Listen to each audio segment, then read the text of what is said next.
Assalamualaikum warahmatullahi wabarakatuh. Hai, apa kabar nih untuk anak-anakku kelas 11? Semoga masih dalam keadaan sehat walafiat. Kita masih belajar dari rumah.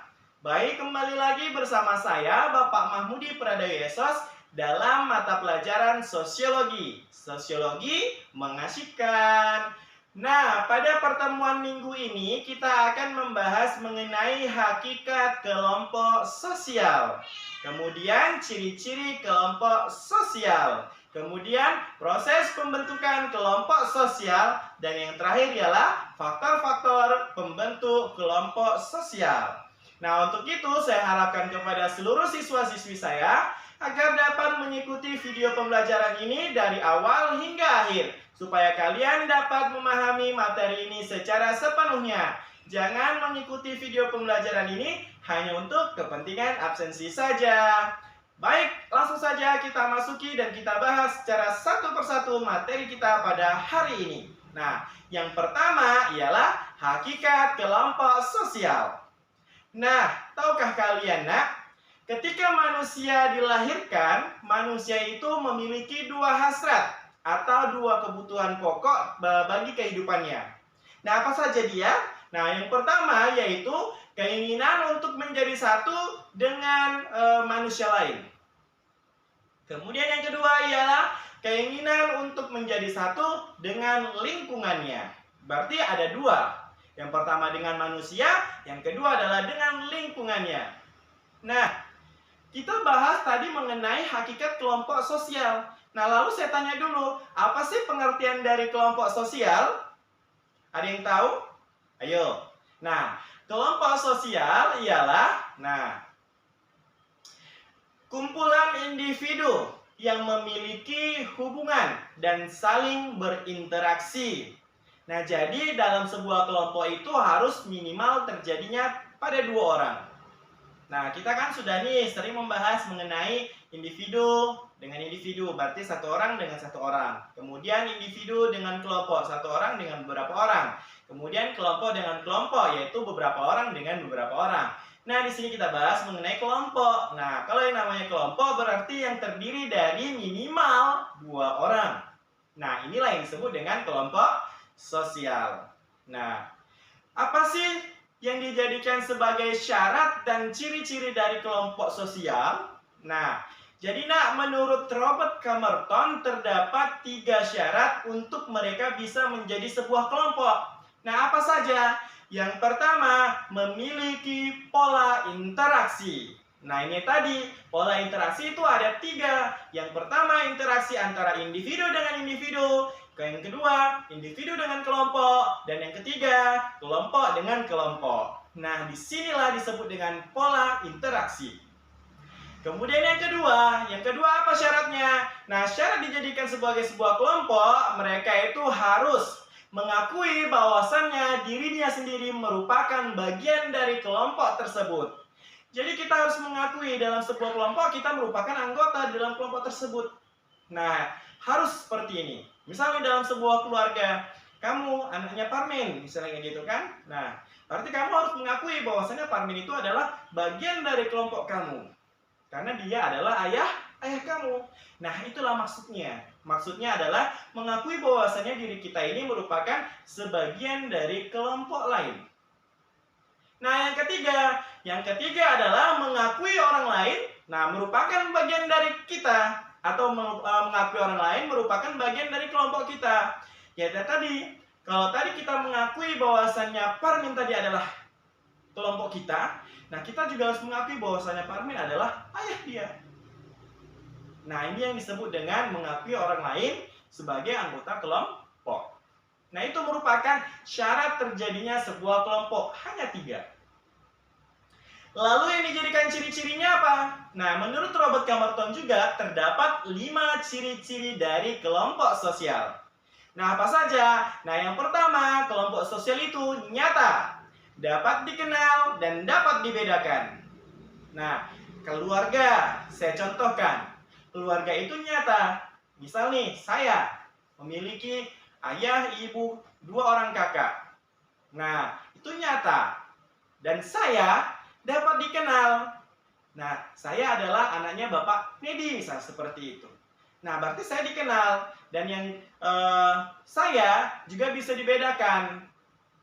Mana yang namanya Mahmudi? Oh, itu dia yang orangnya ganteng, misalnya gitu. Nah, berarti saya juga bisa dibedakan. Nah, ini ciri-ciri yang pertama. Dia berbentuk nyata, kemudian bisa dikenal, yang tiga dapat dibedakan. Ini masih dalam satu elemen yang sama.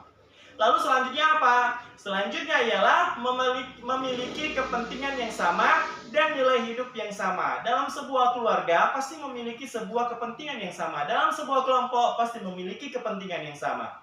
Kalian sekolah di SMA Negeri 5. Jadi menjadi sebuah kelompok. Apa kepentingan kalian? Kalian memilih menjadi bagian kelompok dari SMA Negeri 5 karena kalian ingin belajar di SMA Negeri 5. Nah, kepentingan kalian apa? Belajar. Nah, itu kepentingan yang sama. Dan di dalam SMA Negeri 5 kalian menganut nilai-nilai yang sama. Ya kan? Nah, inilah yang disebut dengan memiliki kepentingan yang sama dan nilai hidup yang sama. Yang ketiga, memiliki struktur sosial. Nah, kalau dilihat, saya contohkan nih, misalnya dalam sebuah kelas. Nah, kalian dalam satu buah kelas, ya kan? Kalian pasti memiliki yang namanya struktur organisasi kelas. Paling atas ada kepala sekolah, di bawahnya ada wali kelas, di bawahnya ada ketua kelas, ada wakil ketua, ada sekretaris, ada bendahara, ada bagian seksi-seksinya, ada anggotanya. Nah, ini disebut dengan struktur sosial. Dalam sebuah keluarga ada kepala rumah tangga, ada manajernya, ibunya, kemudian ada anggotanya, anak-anaknya. Nah, ini merupakan struktur sosial. Nah, jadi ciri-ciri kelompok harus memiliki yang namanya struktur. Kemudian yang keempat, memiliki peranan.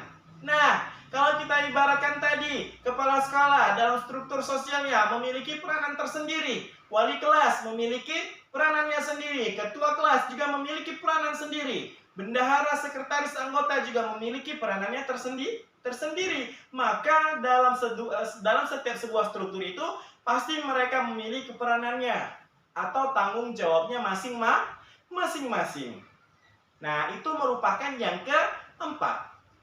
Yang kelima ialah memiliki norma. Dalam sebuah kelompok, pasti ada yang disebut dengan norma. Ini fungsinya sebagai apa? Sebagai pengikat, sebagai tata aturan dalam sebuah kelompok. Setiap kelompok pasti juga memiliki aturannya masing-masing. Misal, dalam sebuah keluarga, anaknya tidak boleh pulang larut malam. Nah, tidak boleh pulang larut malam merupakan aturan atau norma yang dibuat oleh kepala keluarga. Nah, itu merupakan ciri yang terakhir. Ciri yang kelima yaitu memiliki norma. Nah, itu merupakan ciri-ciri dari kelompok sosial. Selanjutnya ialah proses pembentukan kelompok sosial. Dalam pembentukan kelompok sosial ini hanya terbagi menjadi dua. Nah, apa saja dia? Yang pertama kita kenal dengan istilah dyad. D-Y-A-D. Dyad. Yaitu kelompok sosial yang terdiri dari dua orang. Misal nih, kamu dengan pasangan kamu menikah. Nah, berarti dari satu orang ditambah satu orang, mereka menjadi sebuah kelompok atau menjadi sebuah keluarga baru. Nah, ini disebut dengan kelompok dyad. Nah, yang kedua ialah kelompok triad. Nah, maksudnya apa? Kelompok triad ini anggotanya terdiri dari minimal 3 orang sampai dengan sebanyak-banyaknya. Nah, contohnya misalnya apa? Nah, tadi satu orang menikah dia dengan satu orang. Nah, tapi dia kan sudah berkeluarga. Nah, jadi si mantu ini, ya kan, dengan keluarga ini menjadi satu keluarga. Nah, ini disebut dengan triad, yaitu kelompok sosial yang terdiri minimal 3 orang. Kalau dia tadi hanya 2 orang, kalau triad ini minimalnya 3 orang. Oke ya? Nah, kemudian faktor-faktor pembentuk kelompok sosial itu seperti apa?